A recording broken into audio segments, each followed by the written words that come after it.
El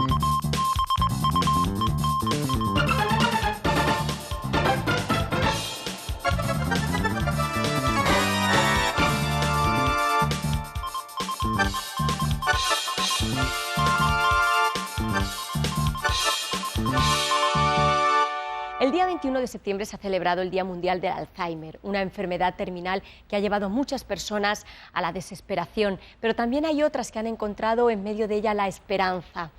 Amigos y amigas, muy bienvenidos a Buenas Noticias TV. Gracias por acompañarnos en esta mañana de domingo, en la que les queremos contar que el Alzheimer es un largo y oscuro túnel sin retorno, una enfermedad en la que muchos enfermos arrastran sin quererlo a familiares y amigos hacia ese túnel. La verdad es que los médicos tienen más bien pocas respuestas para esta enfermedad terminal, pero sí hay muchas alternativas para recorrer ese túnel y dar esperanza. Es a estas alternativas a las que nos queremos acercar en esta mañana para contribuir al Día Mundial del Alzheimer. Marta vive junto a su esposo en La Cabrera, un pueblo de Madrid. Tienen 3 hijos. Mira fotos de su madre que sufrió Alzheimer los últimos 14 años de su vida. El médico que diagnosticó la enfermedad sugirió que la internase en un centro, pero Marta decidió hacerse cargo de ella. Su madre había sido una mujer tan vital que no quiso limitar su autonomía de tal modo. La verdad es que él me dijo que generalmente estos enfermos suelen acabar incluso con las familias, discusiones y peleas y tal. Y yo no me lo quise ni plantear. Confiaba en mi familia, confiaba mucho en mi propio temperamento, porque él me dijo que es que hay que obligarlas, hay que pelear mucho con ellos, y yo le dije que no tenía problemas, era peleona ya por naturaleza, y no me parecía que iba a ser tan difícil. El Alzheimer es una enfermedad neurodegenerativa. A medida que las células nerviosas mueren y diferentes zonas del cerebro se atrofian, el enfermo sufre una pérdida progresiva de la memoria y de otras capacidades mentales. En 1979, cuando Marta percibió en su madre los primeros síntomas, no existían recursos para estos enfermos ni sus familias. Yo no sabía nada de la enfermedad, había oído el nombre, pero no sabía en qué consistía. Pero lo que sí sabía es que yo quería a mi madre, que mi madre me necesitaba y que yo tenía que estar atenta a las necesidades que ella mostrara. Había veces que pensaba, pues no la veo rascarse, pero seguro que la tiene que picar. Entonces le pasaba la mano por la espalda, por todo el cuerpo, pensando si la podría picar algo, ¿no? No pedía agua, pues me preocupaba de irle dando agua, pero tienes que pensar en ello, tienes que observar al enfermo y estar pendiente de sus necesidades, sencillamente. En la actualidad afloran los estudios científicos sobre el Alzheimer. No se conoce su causa, pero sí el desarrollo general de la enfermedad. Comienza con una dificultad para recordar hechos recientes y asimilar nueva información. Les cuesta mantener la atención y el razonamiento abstracto. Los expertos desaconsejan cambios bruscos. Nosotros vivimos en una casa, sabemos dónde están las cosas, tenemos puntos fijos que nos permiten desarrollar nuestra vida. Pues el enfermo es lo mismo. Cuando se saca el enfermo de su entorno familiar para un ingreso en una clínica, en un hospital, en una residencia, pues plantea un problema para él muy importante, porque va a haber caras nuevas, horarios nuevos, toda una serie de elementos que le saca de su rutina. Todo lo que sea un cambio muy brusco pues le desequilibra, le genera una inseguridad, una intranquilidad.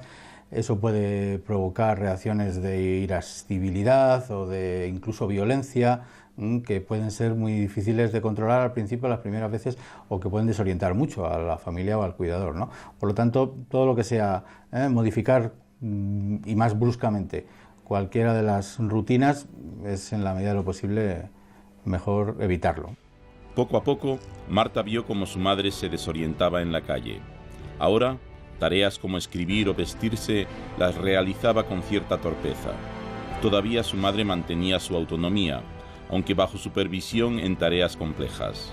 En esta fase, el lenguaje comienza a verse afectado.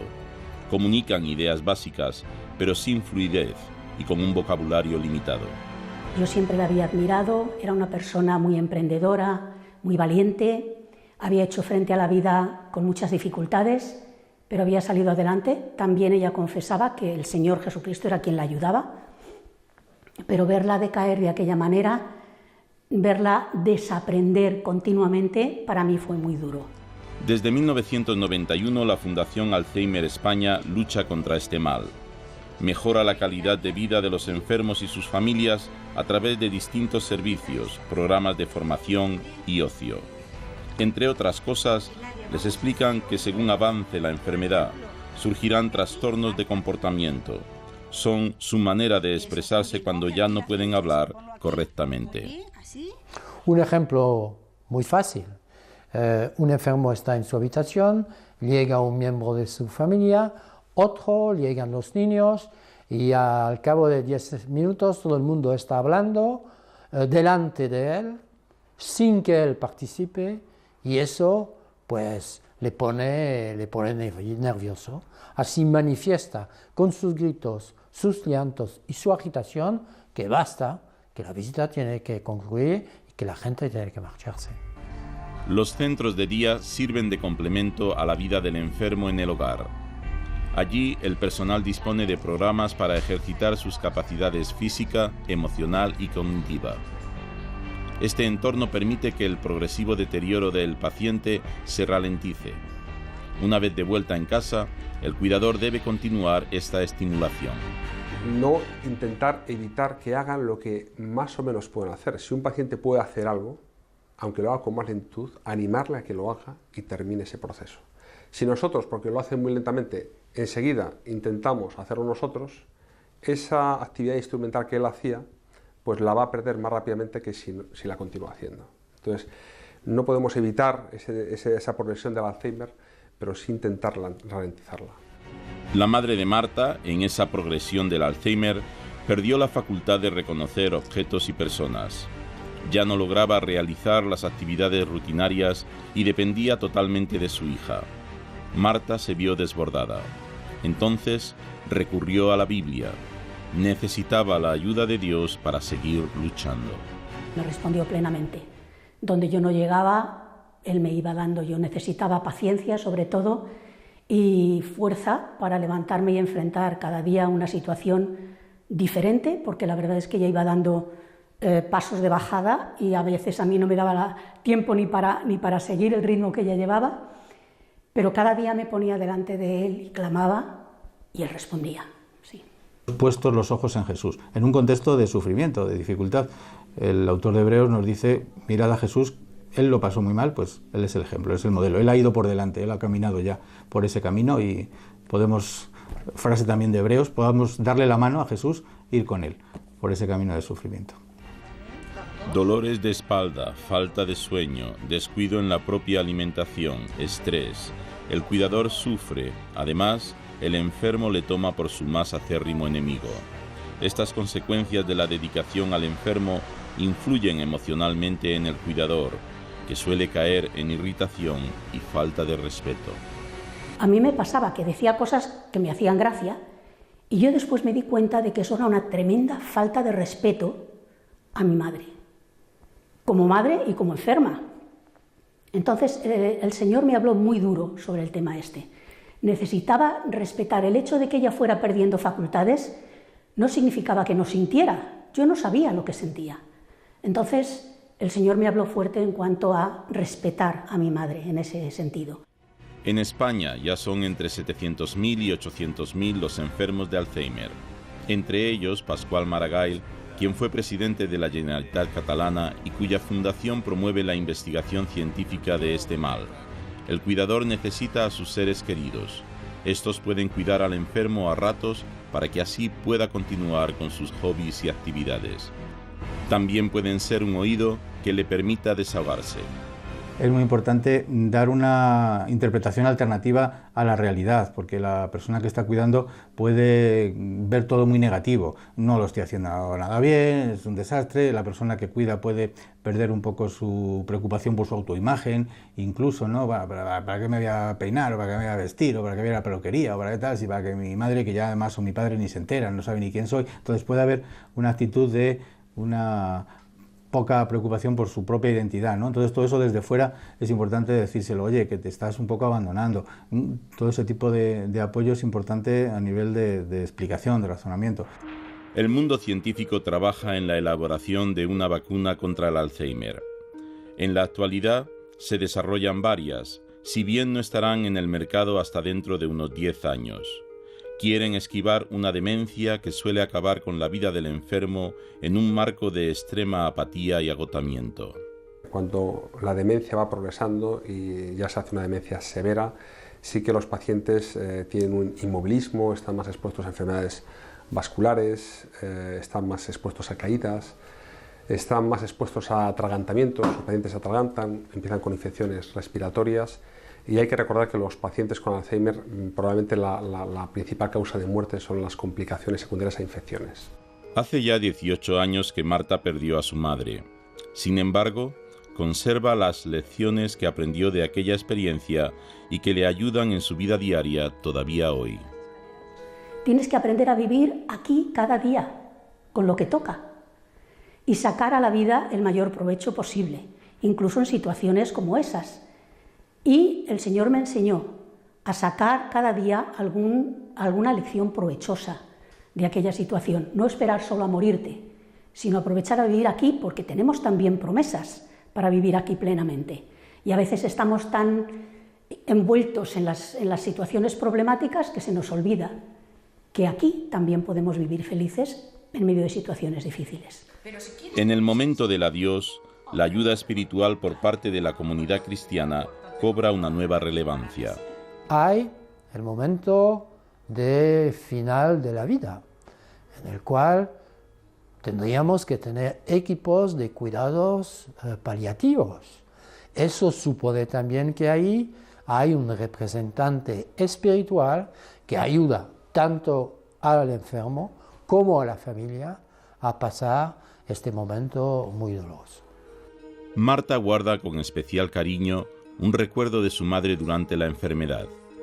En ese momento pudo constatar de forma audible lo que ya sabía. El mismo Jesucristo que cuidaba de ella estaba también junto a su madre. Yo la sacaba por la mañana al salón donde le daba un poquito de luz, vivíamos en un piso un tanto oscuro, pero ella estaba en el lugar donde había un poco de sol durante las mañanas y ella ya hacía tiempo que no decía nada coherente. A veces soltaba palabras sueltas, pero nada coordinado. Y una mañana la senté, miró al cielo y dijo, gloria a Dios, gloria a Dios. Y esas fueron las últimas palabras inteligibles que ella dijo. No volvió a hablar después de aquello. Ya solo hacía ruidos y llegó un momento en que ni ruidos salían de su boca. Pero aquello fue lo último que ella dijo y para mí fue muy significativo. La palabra problema estuvo continuamente en los labios de Marta, pero solo al principio. Nos cuenta, traté de vivir intensamente cada día de aquella época, dando gracias a Dios por el privilegio que me estaba dando de cuidar de mi madre en esa dura etapa de su vida, contenta al comprobar que mi fuerza venía inconfundiblemente de parte de Dios. Como hemos podido ver, no todo son malas noticias en torno al Alzheimer. Hola, José Pablo. Hola, Beni, ¿qué tal? ¿Cómo puede Dios transformar la desesperanza en esperanza? Pues la verdad es que creo que esta es una pregunta que seguro se están haciendo también muchos en nuestra audiencia. Asusta bastante la posibilidad de tener que pasar por esta enfermedad y no es sensato hablar de ella con trivialidad y no pretendemos hacerlo. Entendemos a los que sufren, a los que se desesperan, porque es humano, es lo normal, la reacción natural. Pero en ese túnel oscuro también puede brillar una luz. Y el apóstol Pablo, que estaba sufriendo una enfermedad y que clamó a Dios para que le liberara de su dolor, pues mira la respuesta que le dio Dios, la encontramos en su carta a los Corintios. Dice, 3 veces le rogué al Señor que me la quitara, pero Él me dijo, te basta con mi gracia, porque mi poder se perfecciona en la debilidad. Por lo tanto, gustosamente haré más bien alarde de mis debilidades para que permanezca sobre mí el poder de Cristo. En medio del dolor, Dios puede derramar su gracia para transformar la oscuridad en luz. Es un milagro, lo sé, pero es un milagro frecuente. Hay muchas personas que dan testimonio de esta realidad. Dios no es ajeno a nuestro dolor y desea intervenir consolando, animando, fortaleciendo y generando esperanza. La gracia de Dios es un don inmerecido al que todos tenemos acceso a través de Jesucristo, que es el camino, la verdad y la vida que nos lleva hasta nuestro Padre Dios. Acude a Él con humildad, con sinceridad, aprovéchate de este recurso que seguro transformará tus horizontes y traerá paz a tu corazón, sea cual sea el dolor que lo tenga preso.